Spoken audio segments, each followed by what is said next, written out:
aklat jarima keladi. O'sha bir aklatni 15 kunda to'laganinglar uchun 187 ming to'laysiz, o'chib ketadi. Aynan o'sha qoidabuzarlik, ya'ni bir aklatlik qoidabuzarlik o'sha 5 aklatga aylandi. Rostdan radar narxlari oshdimi?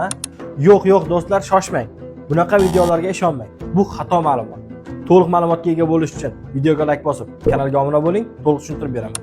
Hech qanday narxlar ko'tarilmagan. Oldingi bilan bir xil.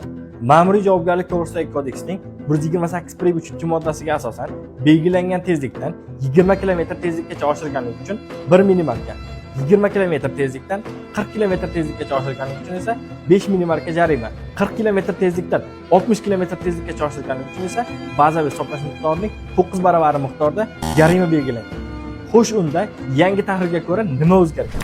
Yangi tahrirga ko'ra 40 km tezlikdan 60 km tezlikkacha alohida cheklov joriy qilingan va 60 km tezlikdan oshirgandan keyin bazaviy hisoblash miqdorining 15 baravari miqdorda yangi jarima joriy etilgan. Bu degani, eski tartibga ko'ra 40 km/s tezlikdan oshirgandan keyin qanday tezlikda harakatlansangiz ham 9 baravar miqdorda jarima to'lagansiz.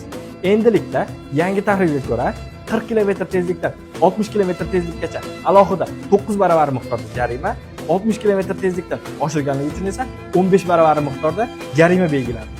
Qolgan hamma narsa oldin ham bir xil edi, hozir ham bir xil.